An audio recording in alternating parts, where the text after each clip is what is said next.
আমাদের বাড়ির পাশেই খাসির মাংসের দোকানে এর খুব জিগরি দোস্ত বলতে পারেন। মাথার যে মাংসটা সেটা কেটে দেয়, কে ফ্রি দিয়েছে, একটা ওর ছেলের। এই করে না অনেকদিন আর ব্লগ এডিট করা আসলে কি বলুন তো, খুব সুন্দর করে ধোয়া হয়ে গেছে। আপনাদের দেখাই, এই যে শুটুর দিয়ে মাথাগুলোকে চিনি দিচ্ছি আমি তার মতন। এটা খুব বেশি ঝোল কিন্তু ভালো। বেলা খাওয়া দাওয়া করতে, জন্মদিন আসছে, আর এই দেখুন মাংসগুলো কি, এই যে বাবা আর আমি নতুন ওর কেনা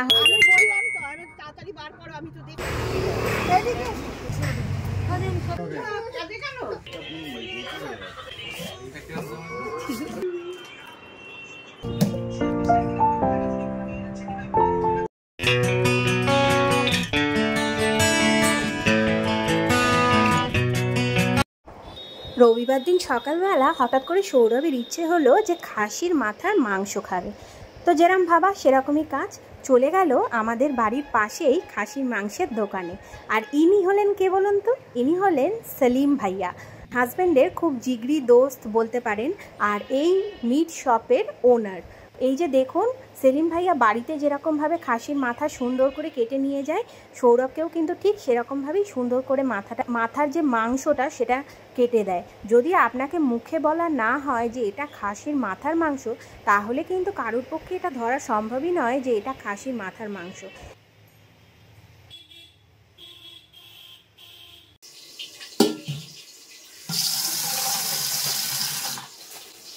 এই দেখুন মাংস নিয়ে চলে এসছে, আর এই 2 পিস মাংস দেখুন সৌরভকে ফ্রি দিয়েছে, একটা ওর ছেলের। আর যেহেতু আমি মাংস খেতে মানা করি আর কি, মানে এই হাই প্রেশারের জন্য, ওই জন্য আমাকে আর ফ্রি এর মাংসটা দেয়নি। তো যাই হোক, এটার জন্য আমার মনে দুঃখ একটু হয়েছে যে আমাকে একটা ফ্রি এর মাংস দিল না। আর কি করা যাবে বলুন, ছেলে তো আর মাংসটা খাবে না, মাংসটা তো খাবো আমি, তবে নামটা ছেলের করেই দেয়। তো এবার মাংসগুলোকে খুব ভালো করে প্রথমে জানেন তো আমি ধুয়ে নেব, তারপরে রান্না করব। তো চলুন আগে মাংসগুলো ধুয়ে নিই। ও আরেকটা কথা আপনাদেরকে বলি, অনেক দিন বাদে ব্লগ দিচ্ছি, এর কারণটা লাস্ট ব্লগে আমি আপনাদের বলেছিলাম যে আমার ছেলের খুব শরীর খারাপ হয়েছিল। তো প্রথমে সৌরভের শরীর খারাপ হলো, তারপরে সেখান থেকে ছেলের হলো, এবার তারপরে দুজনকে সুস্থ করতে করতে জানেন তো আমি টসকে গেলাম, মানে আমার হয়ে গেল, মানে ভাইরাস টাইপের কিছু একটা হয়েছিল জানেন তো, মানে ওই পায়খানা, বমি, জ্বর, আর আমি প্রচণ্ড দুর্বল হয়ে গেছিলাম, মানে আমি বাড়িতেই ছিলাম না, বাপের বাড়িতে চলে যেতে হয়েছিল। তো ওই জন্য আর ব্লগ দিতে পারিনি। তারপরে একটু সুস্থ হতে না হতেই জানেন তো অনেক দিন বাপের বাড়িতে থেকে আসার পর বাড়িতে অনেক কাজকর্ম থাকে, বাড়ির কাজকর্ম করে ঠিক একটু উঠতে না উঠতে জানেন আবার আদির শরীর খারাপ হলো। মানে এই করে না অনেক দিন আর ব্লগ এডিট করা আসলে কি বলুন তো, আদির যদি কিছু হয় বা সংসারে যদি কারুর কিছু হয়, তখন না আমার ঠিক মন মেজাজ ভালো থাকে না যে আবার ব্লগ করব, এডিট করব। আমি জানি অনেকেই আছে যারা হয়তো নিজেদের ঘরের শরীর খারাপগুলোও মানে তুলে ধরে, কিন্তু আমি না ঠিক সেই জিনিসটা পারি না জানেন তো, মানে আমার আদির কিছু হলে আমার তখন পুরো দুনিয়াটাই শূন্য হয়ে যায়। এই দেখুন আপনাদের সাথে বকবক করতে করতে আমার মাংসগুলো কিন্তু খুব সুন্দর করে ধোয়া হয়ে গেছে, দেখুন একদম নিট অ্যান্ড ক্লিন করে ধুয়ে নিয়েছি। যাই হোক, এবার চলুন কী করে মাংসটা করি আপনাদের দেখাই। এই যে শুকনো লঙ্কাগুলো নিয়েছি, এই শুকনো লঙ্কাগুলো দেবো, আর এই আদা রসুনগুলো ছাড়িয়ে দিয়ে দেবো। আচ্ছা চলুন আগে না কি মশলা দিই সেগুলো আপনাদেরকে বরঞ্চ দেখাই। মাংসতে বা ডিমে জানেন তো জিরের থেকে যদি আপনি ধনে দেন, সেই জিনিসটা না টেস্ট একটু বেশি কিন্তু ভালো হয়, একদিন করে দেখবেন। তো যাই হোক দেখুন এই মাংসটাতে প্রথমে আমি একটু গোলমরিচ গুঁড়ো নিয়ে নিলাম, মানে গোলমরিচ নিয়ে নিলাম, গোটা গোলমরিচ, আর এখানে ধনে নিয়ে নিলাম, জিরে আমি এটাতে দেব না, এলাচ, লবঙ্গ, দালচিনি, আর এখানে একটু বেশি করে দালচিনি দেব, আর যে শুকনো লঙ্কাগুলো দেখালাম সেই শুকনো লঙ্কাগুলো আর এই আদা রসুনগুলো ছাড়িয়ে দিয়ে দেবো, এখনও ছাড়ানো হয়নি। তো যাই হোক এই দেখুন ওগুলো একটা সুন্দর আমি পেস্ট বানিয়ে নেব। আর এখানে প্রথমে আলুগুলো আমি সর্ষের তেলে খুব ভালো করে লাল লাল করে ভেজে তুলে নেব।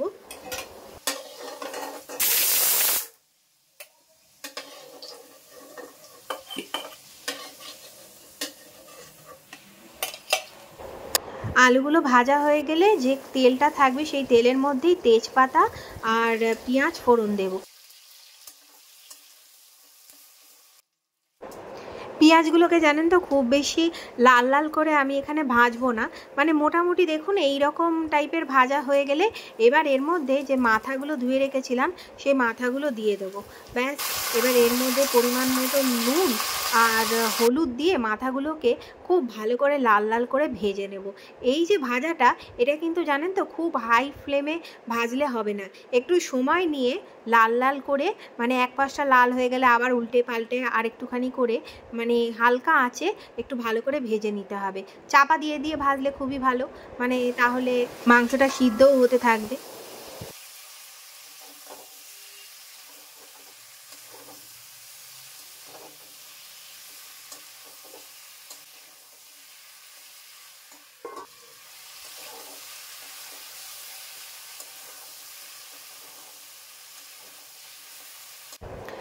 দেখুন মাংসটা ঠিক এই রকম লাল লাল করে ভাজা হয়ে গেলে তখন এবার যে মশলাটা আমি বানালাম সেই মশলাটা দিয়ে দেবো।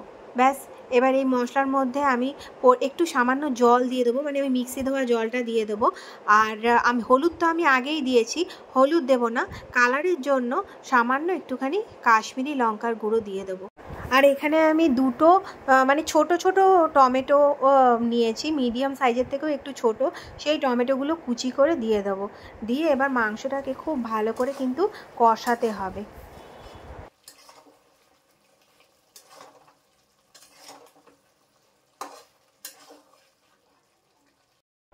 এখানে দেখুন সামান্য একদম একটুখানি, আমি আপনাদেরকে ভালো করে দেখাচ্ছি ঠিক কইটুকুনি চিনি দিচ্ছি আমি, মানে সামান্য একটুখানি চিনি শুধু টেস্টটাকে ব্যালেন্স করার জন্য দিলাম।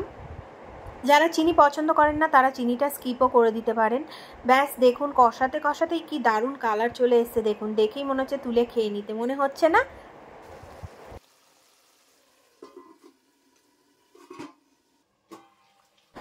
ব্যাস দেখুন মাংসটা কিন্তু আমার খুব ভালো করে কষানো হয়ে গেছে, মানে একদম গামাখা গামাখা হয়ে গেছে, মশলাটা থেকে তেলও ছেড়ে দিয়েছে।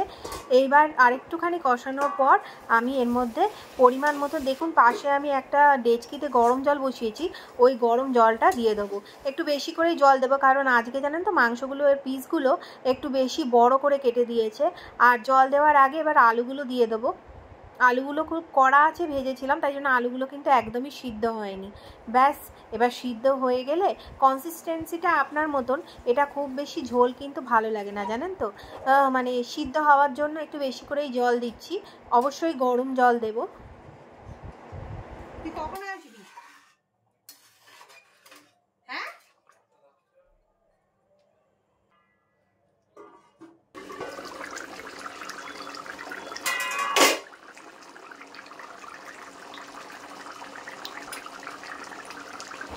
ঘরেতে কেউ জানেন তো লঙ্কা সেরম বিশেষ খায় না, মানে কেউ মানে সৌরভ, ওই জন্য শুধু একটাই লঙ্কা দিলাম। লঙ্কার যা দাম ওয়েস্ট করা যাবে না, ওই জন্য একটা লঙ্কাতেই যেটুকুনি ফ্লেভার আর কি আসে। নিন প্রেজেন্টিং খাসির মাথার মাংস বাই পিঙ্কি, মানে মেড বাই পিঙ্কি।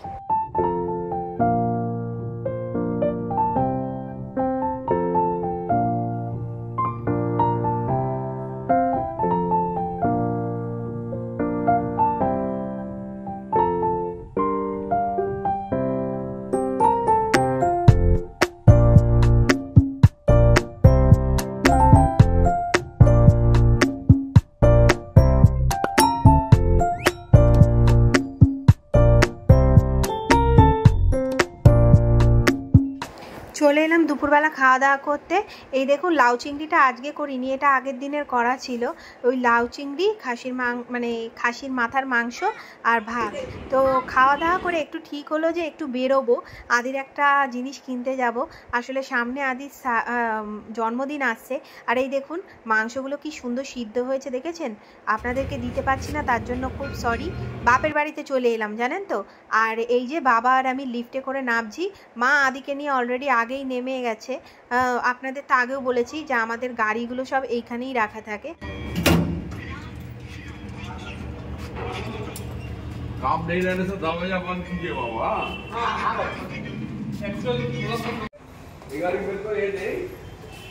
হ্যাঁ ওইটা নিয়ে বেরোবে বলেছে।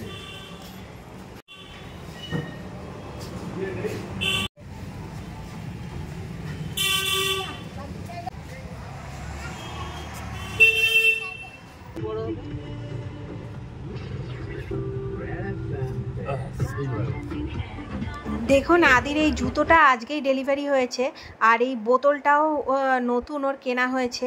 আদির জন্মদিনের জন্য কত গিফট বাবা।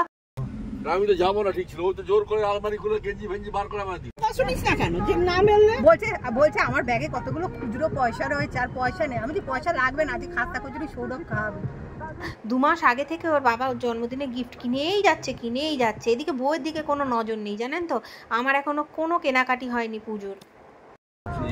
এর মাল বিক্রি করছে আরো লেট হলো 3-4 মিনিট। আমরা উপরে দাঁড়িয়েছিলাম তো লিফট পাচ্ছিলাম না। বেরিয়ে যাচ্ছি। আমি বললাম তো আরে তাড়াতাড়ি বার করো, আমি তো দেখছি উপর থেকে 4 তলা থেকে এ করছে। হ্যাঁ, উত্তেজের মাল বার করে আমাদের ঠাকুরঘরে রাখতে আমি দেখি। আমি জানি না কোথায় নিয়ে যাবে না নিয়ে যাবে। ওই মালের জন্য আরো দেরি হলো। আমি তো খালি প্যান্টটা পরেছি। আমি দেখছি 4 তলা থেকে এ হচ্ছে 4 নম্বর। সোসাইটির কাছে রিকোয়েস্ট করেছে আমি 15 দিন এখন রাখবো এখানে। হ্যাঁ, কমিউনিটি হলের কাছে মনে হয় বলেছে যে 15 দিন। কমিউনিটি হলটা আর কি নিয়েছে 15 দিনের জন্য মনে হয়, মানে ওখানে রাখছে। কমিউনিটি হল কি করে দেবে? ও কমিউনিটি হল দিতে রেগুলেশন পাস করাতে হবে। নিশ্চয়ই জানিয়েছে মেম্বারদের।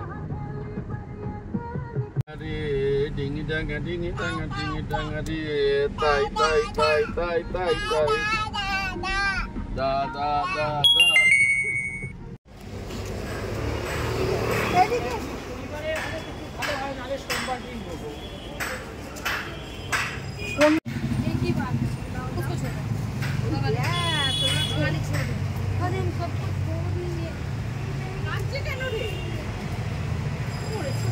না না, ঘুম থেকে উঠে না।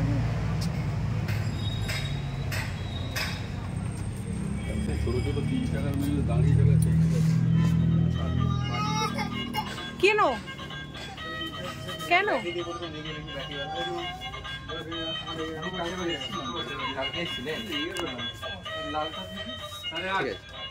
লালটা কিরকম দাম আছে স্যার? और भैया 9,500 हो गया। हमको रिमोट वाला चाहिए, वाला दोनों चाहिए, दोनों है।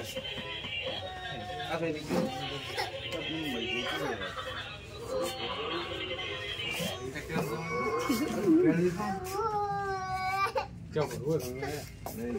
तो हमको दिखाई ना, वो सुने ना रस्ती कैसा আদি কোন গাড়িটা নিবি বাবা?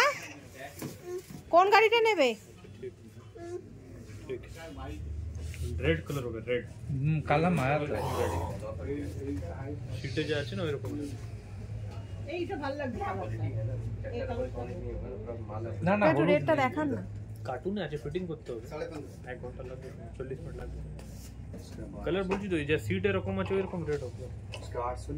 আপনি এই যে ইয়েলো যে শীটটা আছে না, ইয়েলো শীটটাই আমাকে একটা খোলাই দেখান, আমি কালারটা শুধু দেখবো, মানে গ্লেজটা দেখবো কালারের। এই যে শীটটা রয়েছে আপনাকে ফিটিং করে দেখাতে হবে না, এই শীটটার যে কোনো একটা পিস আমাকে দেখান। ভালো চাই বাবা, আমার কালো পছন্দ না। Hello MG.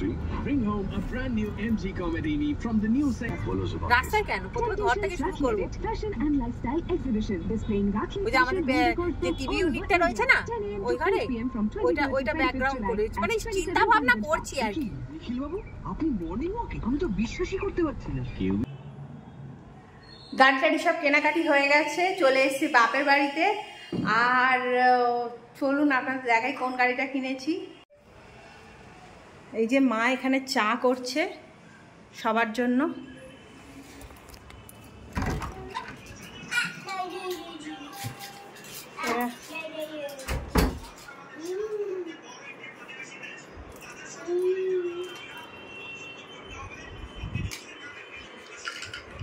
এই যে এই গাড়িটা কেনা হয়েছে আদি।